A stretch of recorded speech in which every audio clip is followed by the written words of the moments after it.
Bismillahirrahmanirrahim. Assalamualaikum warahmatullahi wabarakatuh. Bapak-bapak, ibu-ibu, mas-mas, mbak-mbak, khususnya adik-adikku sekalian yang dirahmati Allah dimanapun Anda berada. Kembali di IIP Channel bersama saya, IIP Wijayanto. Kali ini kita akan membahas tema tambah sering dan tambah keras mantan memusuhimu, maka tambah sering pula dia menangis, menyesal, merasa bersalah kepadamu. Ya, jadi Anda mungkin pernah mendengar ya istilah ketika orang menunjukkan sisi buruk pada dirinya, dia sedang berusaha membuat orang untuk membenci dirinya. Ya, kenapa demikian?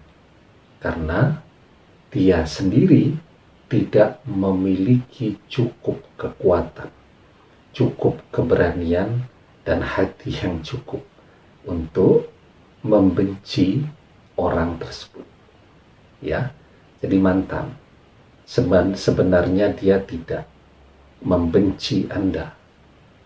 Dia tidak sanggup untuk membenci Anda. Maka bagaimana caranya agar berpisah?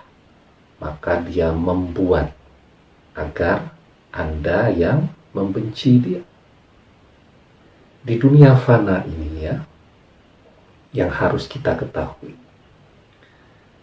orang berpisah karena faktor mantan direbut oleh orang ketiga memang banyak. Tetapi jauh lebih banyak lagi seseorang atau sepasang anak manusia terpaksa harus berpisah. Terpaksa loh ya, karena berbagai faktor. Yang terbesar karena cinta yang mereka jalani tidak mendapatkan izin dan restu dari orang tua. Itu yang saya paling sedih mendengarkannya.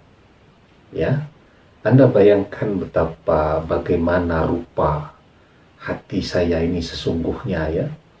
Saya tuh hampir setiap hari harus mendengarkan dan melihat begitu banyak adik-adik saya ini ya, anak-anak manusia yang saling mencintai dengan tulus, ikhlas, terpaksa harus dipisahkan karena orang tua tidak setuju.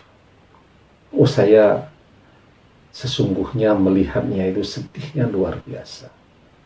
Ya, sedikit sekali keyakinan saya ya, manusia di dunia nyata, bukan di dunia novel ya,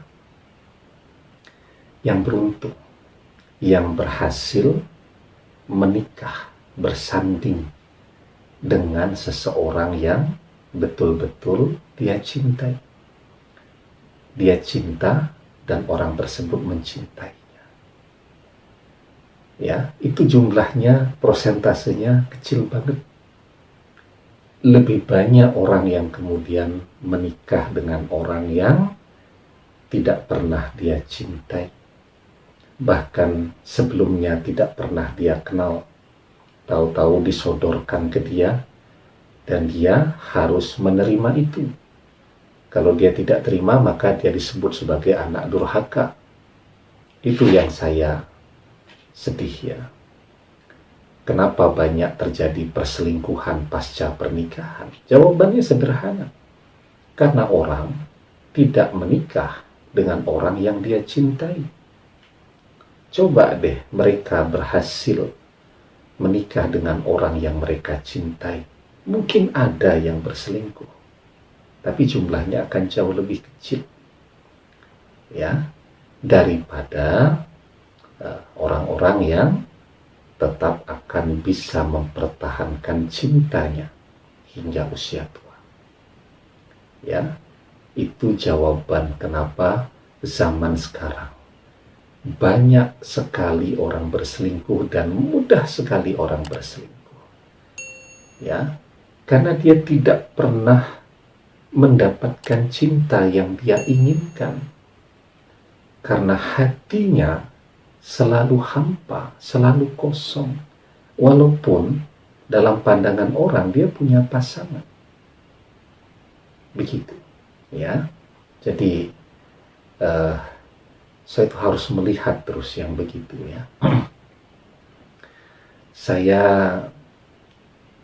dulu siaran di radio ya.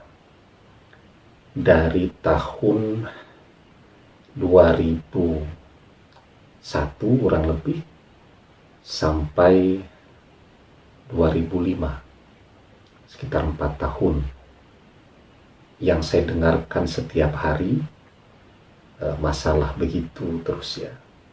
Orang mengeluh, curhat bahwa cinta mereka kandas, tidak dapat restu dari orang tua.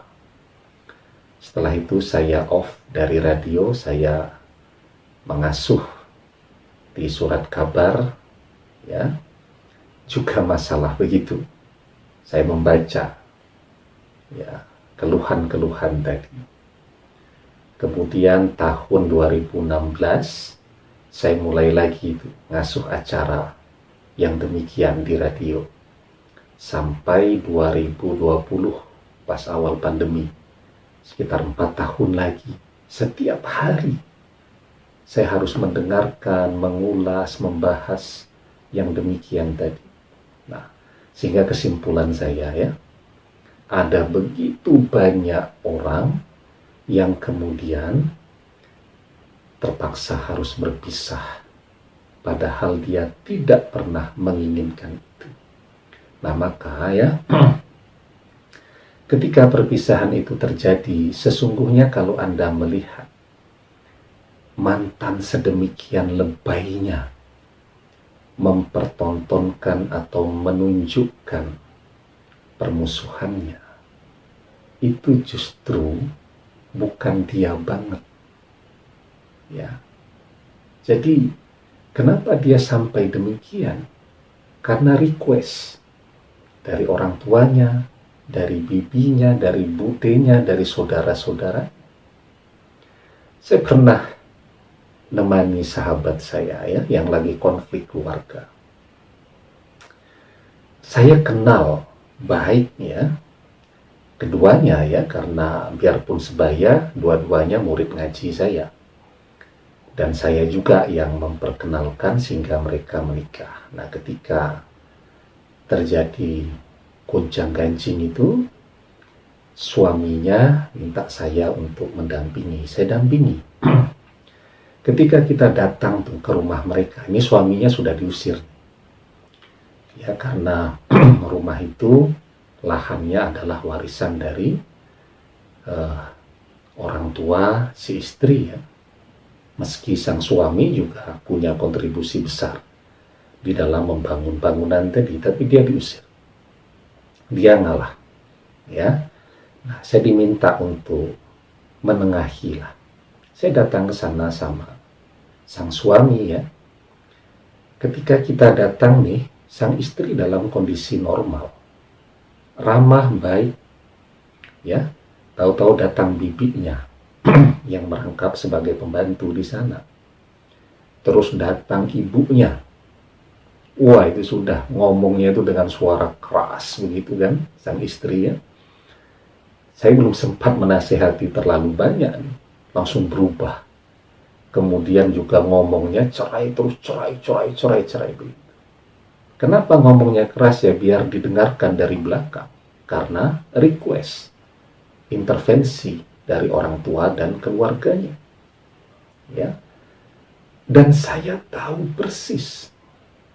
Karena ketika kita pulang, istrinya chatting ke saya ya, minta maaf Ustaz. Saya terpaksa begitu. Karena ibu saya yang menginginkan saya bercerai dengan suami. Ya, begitu ya. Nah, jadi ya, yang harus kita pahami, bahwa Anda adalah orang yang paling memahami karakter dari mantan. Ketika dia marah bagaimana? Kok ketika dulu bertahun-tahun bersama Anda, kalau marah dia diam? Kok sekarang kalau marah seluruh dunia bisa tahu? Artinya sikapnya menjadi sangat lebay, sangat berlebihan. Itu menunjukkan bahwa dia tidak pernah menginginkan terjadinya perpisahan tadi. Dia tidak punya cukup kekuatan untuk membenci dan meninggalkan Anda.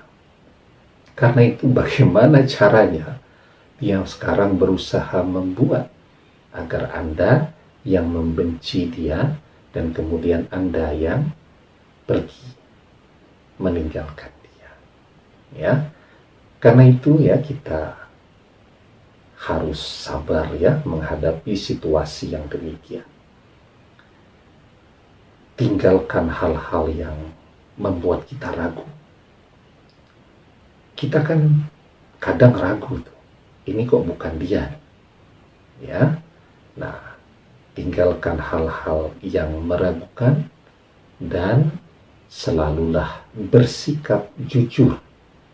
Jadi ketika Anda menginginkan agar bisa tercapai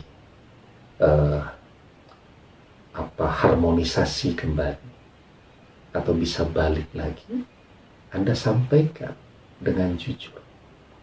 Karena kejujuran itu menyelamatkan. Dan jujur itulah yang akan menjadi pertimbangan yang bersangkutan.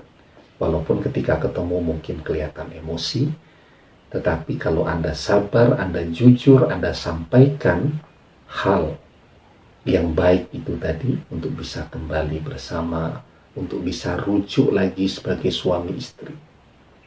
Saya yakin ketika dia sedang sendirian, dia akan menangis, ya, menyesal menampilkan sikap yang demikian kepada Anda. Di dalam sebuah hadis dijelaskan, fa inna syidqa tuma'ninah wa innal kadhiba ribah. Sesungguhnya kejujuran itu menenangkan jiwa, sedangkan dusta akan membuat jiwa menjadi gelisah. Ya, jadi mantan tuh menampilkan karakter yang bukan dia.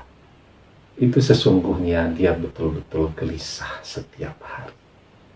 Ya, demikian semoga bermanfaat.